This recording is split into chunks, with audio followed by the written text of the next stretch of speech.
Halo, saudara-saudaraku terkasih, teman-temanku tercinta. Saya sangat bersyukur dapat bertemu kembali dengan kalian semua. Saya yakin dan percaya saudara-saudara semua dalam keadaan prima, sehat walafiat, lahir dan batin. Memang kita adalah orang usia lanjut, tetapi di dalam menjalani masa tua kita mau tetap bersemangat, bersyukur dan bersukacita. Saudara-saudara yang terkasih, seperti dalam episode yang terdahulu, kita belajar menerima hal-hal yang mau tidak mau harus kita terima. Dan topik kita hari ini adalah menjadi tua. Siapa takut? Bapak Ibu, sebenarnya kita semua ini sangat takut menjadi tua. Kalau kita sudah lama tidak bertemu dengan seorang teman, katakanlah 12-15 tahun yang lalu kita ketemu, terus sekarang baru ketemu. Lalu teman kita berkata kepada kita, "Hei, kamu kok tidak berubah ya? Kok awet muda?" Maka hati kita berbunga-bunga. Kita merasa tersanjung bahwa kita ini awet muda. Di dalam kehidupan kita sehari-hari, menjadi tua itu sesuatu yang harus kita terima dengan legowo. Karena itu topik pada hari ini adalah menjadi tua. Siapa takut? Kenyataannya takut loh menjadi tua itu. Kalau Bapak Ibu pergi ke panti jompo, melihat ada mungkin kumpulan orang usia lanjut, mereka mungkin masih sehat, kuat, mereka menyanyi bersama, mereka bisa bergembira. Itu adalah orang usia lanjut yang bahagia.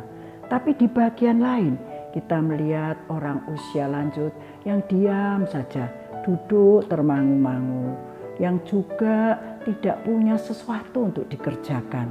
Dan ada di antara orang-orang usia lanjut di panti jompo itu yang memang sudah butuh sungguh-sungguh pertolongan orang lain. Menjadi tua bukanlah sesuatu yang mudah.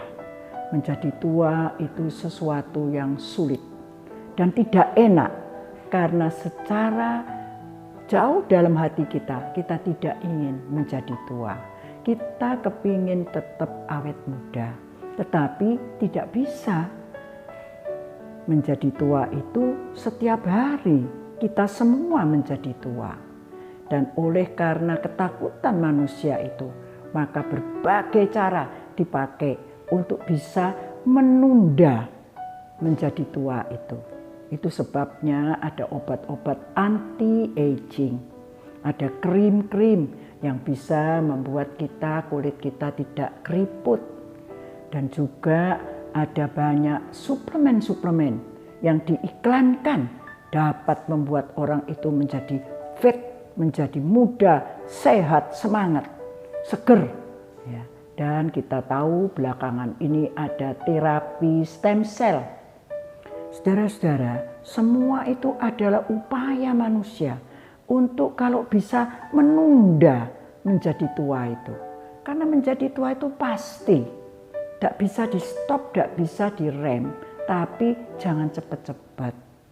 Mengapa orang menjadi takut menjadi tua? Rasa takut itu timbul ketika seseorang merasa dia tidak mampu lagi mengendalikan situasi dan keadaan yang menimpa dia. Kita melihat orang di panti jompo yang menderita, jalannya terseok-seok. Mungkin ada yang sudah pikun, mungkin ada yang membutuhkan sudah sungguh-sungguh 100% pelayanan orang lain. Karena dia tidak mampu lagi memelihara dirinya sendiri. Jadi rasa takut memasuki usia lanjut itu sangat wajar. Karena kita menyadari bahwa kita makin lama makin lemah. Kitab suci mengatakan, manusia lahiriah kita, yaitu yang nampak di luar, yang nyata itu tambah hari tambah merosot. Kata merosot berarti kualitasnya itu menurun, bukan tambah baik, tapi tambah buruk. Dan kita sangat bersyukur karena kitab suci tidak berhenti sampai di situ. Kitab suci berkata, selain ada manusia lahiriah, ada manusia batiniah. Nah, manusia batiniah ini yang ada di dalam diri kita, yang tidak kelihatan, yang tidak nampak tapi ada. Kalau manusia lahiriah itu sifatnya sementara, manusia batiniah itu sifatnya kekal. Kitab suci mengatakan manusia batiniah itu bisa dibaharui dari sehari ke sehari. Jadi bukan tambah merosot, tambah baik kualitasnya. Oleh karena manusia itu ada dua bagian, lahiriah dan batiniah. Lahiriahnya memang merosot, tapi batiniahnya bisa diperbarui. Kitab suci mengatakan dalam menyikapi masa tua ini, kita tidak perlu tawar hati. Kata tawar hati berarti hati ini gak semplah. Orang Inggris mengatakan we do not lose heart. Jadi kita ini meskipun tua masih punya pengharapan. Meskipun kita tua ini kita masih punya tujuan untuk kita capai. Itu sebabnya menjadi tua itu memang sesuatu yang sulit tetapi harus kita terima.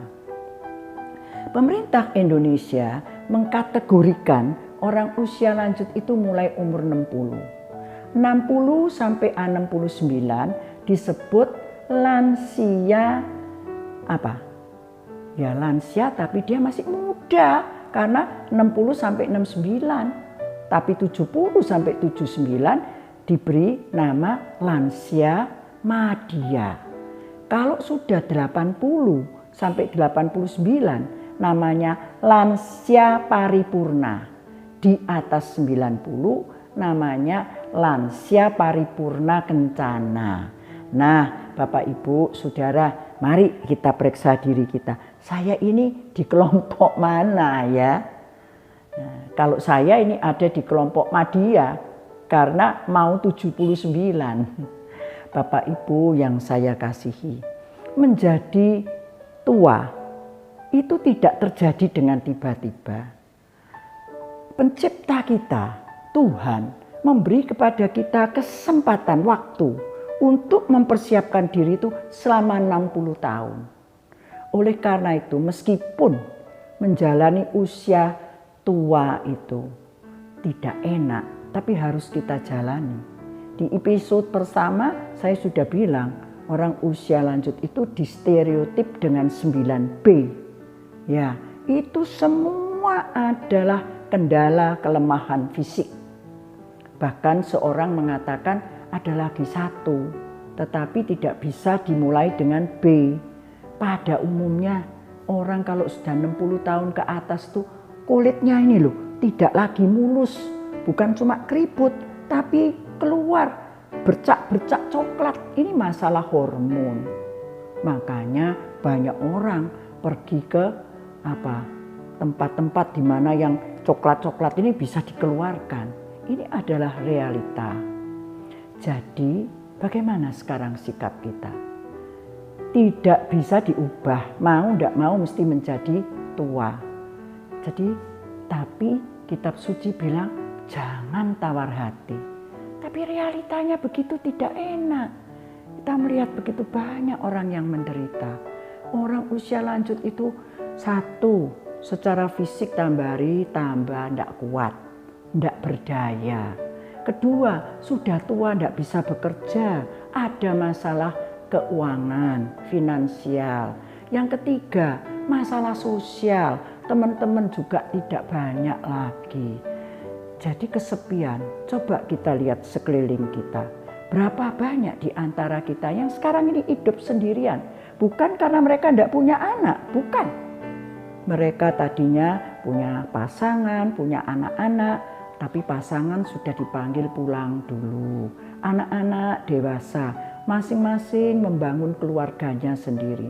Kita tinggal sendirian, kesepian. Ini juga masalah bagi orang usia lanjut. Jadi bagaimana?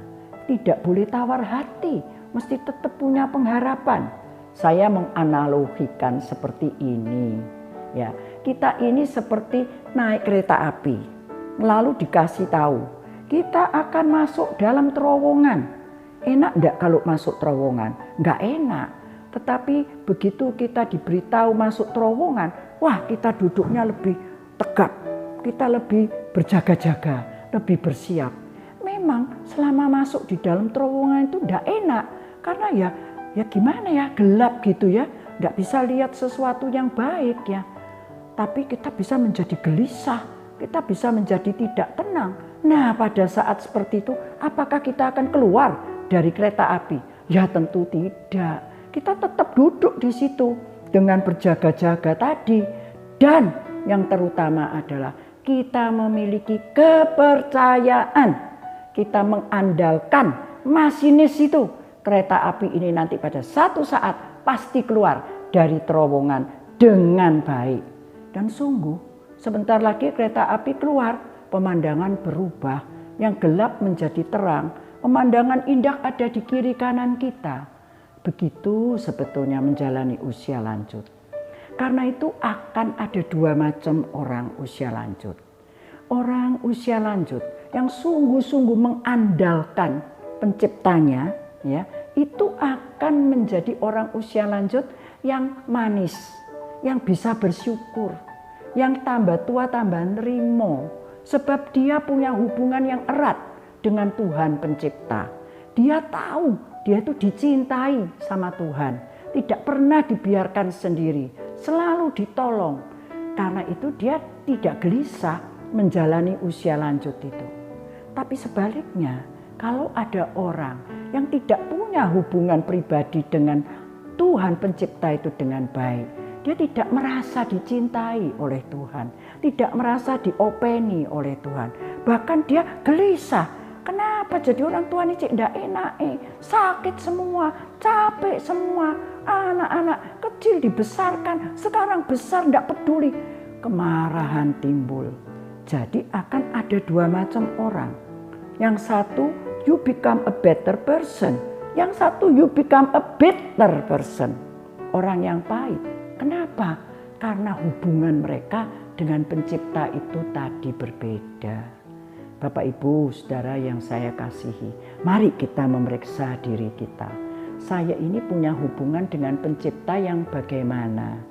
Kalau selama ini saya merasa Tuhan yang menciptakan saya itu sangat mencintai saya, menerima saya, menjadikan saya anaknya, mengampuni dosa-dosa saya, maka saya bisa dengan legowo menjalani masa tua saya ini.